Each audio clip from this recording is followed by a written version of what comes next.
So, fellas, we're going to be going through this whole Tom Aspinall, Jon Jones situation, and if Jones should be stripped from his belt following Aspinall's recent video, where he essentially said that Jones is still refusing to take the fight. There's also some more UFC fight announcements we're going to go through, as well as some fighters that need to come back to the UFC. Fighters that aren't necessarily out the UFC, they're still signed to the UFC, but they've just been out for so long and I want to see them come back. And some potential more fighting nerds that could be joining the UFC in 2025. And we'll start off with this whole Tom Aspinall situation and what the UFC should do about the heavyweight title picture, specifically between Tom Aspinall and Jon Jones. Now, I think, following up from Tom Aspinall's recent video where he's essentially said that he wants to fight Jones, the UFC want the fight to happen, it's just Jones's end. They're kind of refusing or taking a long time to get this fight, get this fight started. I think the first thing is that they should just pay Jones a bag, and because the fight's worth it. I think the UFC need to pay up. I'm assuming they're in negotiations with Jones, and the only thing that's stopping them is money. So pay Jones the bag. The fight's worth it. I mean, first of all, Jones will take the fight. I'm assuming that if you pay him a big bag,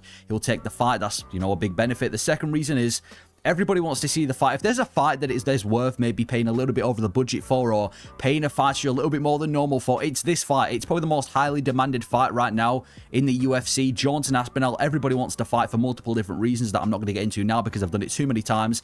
And the third reason is it saves the heavyweight mess, because if this fight never happens, the heavyweight title picture for the next few years is likely going to be a bit dull, especially if Jones continues on as the champion. So I think paying Jones a bag would be a massive benefit to the heavyweight division. It would make this fight happen. And I just think, yeah, just raise the bag. If whatever he asks for, as long as it's not extremely outrageous, I think we should pay Jones the bag, get the fight done with now. If Jones refuses, if Jones still asks for more, if he's asking for unrealistic amounts, and if he just plain out refuses or says he'll think about it and a month later he hasn't responded, then just strip him from the belt. Make Tom Aspinall the undisputed champion automatically. Jon Jones, I'm not saying he has to be cut from the UFC. Maybe you has him of like a #1 contender. Maybe he can go and have his fantasy fights with Jamal Hill and Derek Lewis, because no one really cares. As long as Aspinall's the undisputed champion, I think people would be at least satisfied with that. If not, number 2, force Alex Pereira to beat Magomed Ankalaev and then have him versus Aspinall for the undisputed belt. So the UFC need to inject every story they can find into Alex Pereira to confirm that he is going to beat Ankalaev. Maybe find somebody to injure Ankalaev backstage. Whatever they can do to confirm that Alex wins this fight, so that after he's done with Ankalaev, he can go up to the heavyweight division and have a champ versus champ matchup as Alex debuts in the heavyweight division. I feel like this would be a great option too, because if we're not going to have Jones versus Aspinall, I want Aspinall to be facing a superstar. I don't want him to be against Cyril Gane or Alexander Volkov Part 2 or, some other heavyweight contender like Jailton Almeida. I really do feel like Alex is like the only real superstar that Aspinall can fight if it ain't for Jones. It'll bring us to the heavyweight division. It'll bring us to Tom Aspinall, and Tom Aspinall gets an easier win for the same amount of, I guess, maybe not the same amount of eyes on it because Jones is a huge star, but still a lot of people watching this fight. So that would be the second option. Third, it would have to be Aspinall versus Jailton Almeida as a Brit versus Brazilian kind of main event, and also have a Brit versus Brazilian co-main event too. I feel like Almeida's earned his shot now.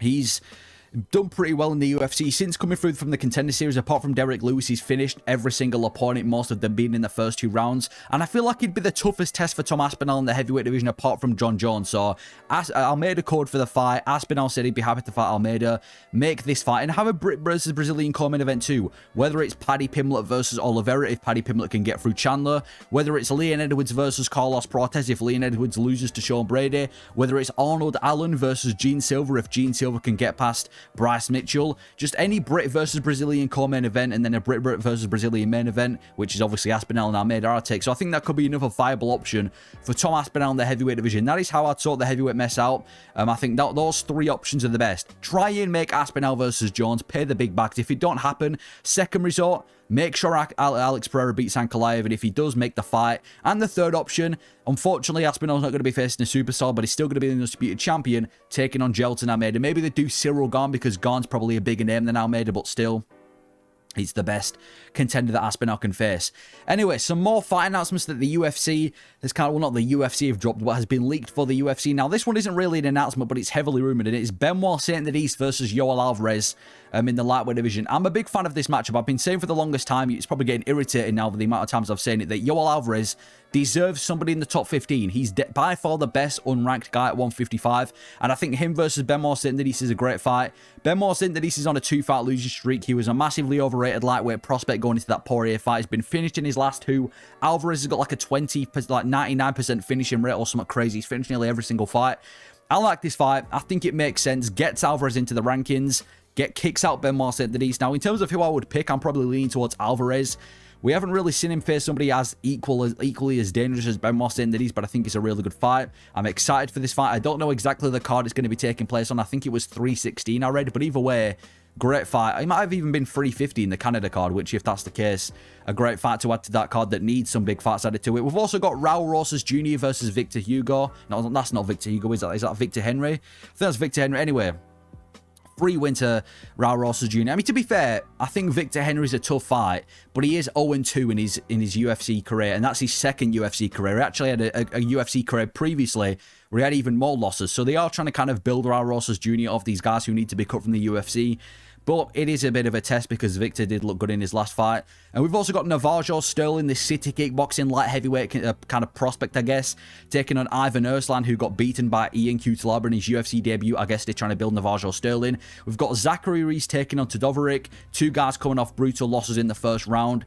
I'm assuming Zachary Reese is going to get this done, but, you know, it's just another fight announcement. And then we've also got Modestas Bukauskas versus Ian Cutelaba. Two guys coming off finishes at UFC Seattle. Modestas Bukauskas won most of his fights in the UFC. Ian Cutelaba seems to have hit a second wind. I think the winner of this fight can easily get a top 15 fight in the light heavyweight division, so I like that fight a lot. I'm leaning towards Cutelaba, but we'll have to see what happens.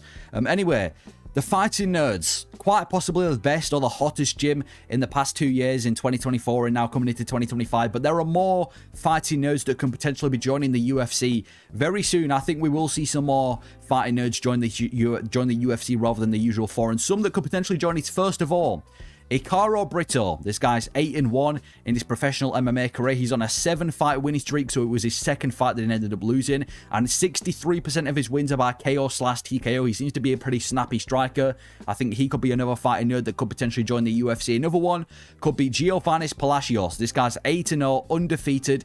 88% of his wins by KO and TKO, so he's an undefeated KO artist. He hasn't really fought on any of the big promotions yet. He might have had a fight in LFA, but I assume if the UFC are keeping their eyes on Fighting Nerds, this is going to be a guy that could be joining the UFC very soon, maybe even on the Contender Series soon. Another one is Guido Santos. Now, this guy is 17-3. He's a bit later on in his MMA career, but he's on a 10-fight unbeaten streak since going to the Fighting Nerds, so yeah, he seems to be on a big winning streak, and I think if he keeps it up again, this could be another guy we see in the UFC. Fights at around 145 and 155 too. And there's also Reginaldo Jr. This guy's 9-1, a 3-fight winning streak. He did lose a couple of fights ago, but he's now on a 3-fight winning streak in the past couple of years, and he's got a 77% finishing rate, so he is finishing his fights. There's also some potential Fighting Nerds that could potentially join the UFC, which, I mean, if we're seeing more of these, it does seem to be the best gym in the UFC. All 4 main Fighting Nerds so far have all been undefeated recently. You're all going on absolute tears, and if we have any more of these guys in the UFC, it's only going to make the UFC exciting because they do have an exciting style. Anyway, where the fuck is... These are going to be some fighters that I'm wondering where the hell they've gone. They've kind of disappeared from the world of MMA in these past couple of years, and I want to see them fight, and I've got some fights for them. First one, Paulo Costa. Paulo Costa had a really active start to 2024. He fought Whittaker and Strickland, and then he decided that he wants to go back into his pit of inactivity again and disappear. Well, I want to see Paulo Costa again just because of his personality, and I think a good fight that makes sense is Roman Kopylov. Kopilov's on a bit of a winning streak now. I think a 2-fight winning streak since his loss to Hernandez. Just brutally knocked... Well, didn't brutally knock out. He's a bit of an early stoppage, but just beat the brakes of Chris Curtis. He's now in the top 15. Paulo Costa's been fighting nothing but top contenders. Let him fight an up-and-coming guy. I think this makes sense for Paulo Costa's return, maybe for like 315 or 316. Where the fuck is Kamaru Usman? You know, he's been called out by everyone. He looks to be in shape. Why is he not fighting? I think the fight that needs to be made, and it's not a shocker, it is him versus Joaquin Buckley. I think it makes a lot of sense. I think it makes a ton of sense for this fight to be made. A #1 contender fight, especially for Joaquin Buckley. So Usman versus Buckley needs to happen. Where is Arnold Allen? Now, I think Allen might be injured, if I'm correct, which is why he might have been out for a while, but I want to see Allen back. He hasn't fought since July when he beat Giga Chikadze. And ever since he beat Giga Chikadze, he's been ghost mode. I want to see Arnold Allen, and I want to see him against potentially the loser of Alexander Volkanovski and Diego Lopez. So Obviously, we've got Lopez and Volk taking each other on for the featherweight belt. I think the loser, if they're going to stay in the UFC, especially in Volkanovski's side, if Volk loses and he's still going to stay in the UFC, I think Allen versus the loser could make sense. He's coming off a win. He's only really lost a close fight with Evloev, and he lost to Holloway, so I feel like the loser of this fight, especially if Lopez loses, could be a potential option. Where's Cody Garbrandt? This guy lost to Figueiredo at UFC 300 after having quite a successful run, and then he's just disappeared again. I know he was scheduled to fight Miles Johns last year, but now he's gone for a bit. I want to see Cody Garbrandt back, and I feel like a good fight could be Gene Matsumoto. Matsumoto just fought Rob Font. It was a really fun fight. Ended up losing a close decision, and that's his only professional loss. I think he's 16-1 now. He's one of the best unranked bantamweights. Cody Garbrandt's also one of the best unranked bantamweights. I think this would be a banger of a fight. Garbrandt, Matsumoto. A bit of a tough fight for Garbrandt, but I still think this fight should be made.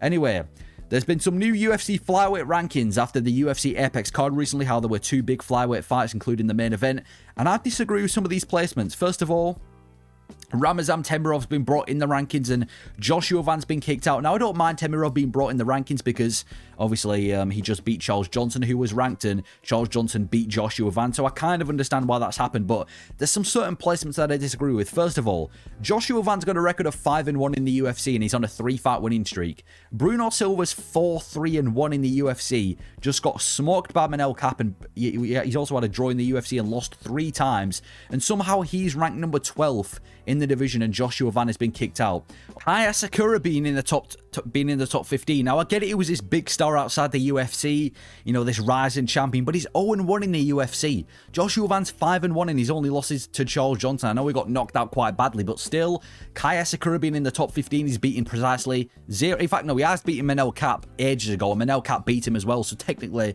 if we're talking about UFC fighters in the rankings, he's 1 and 2 against them.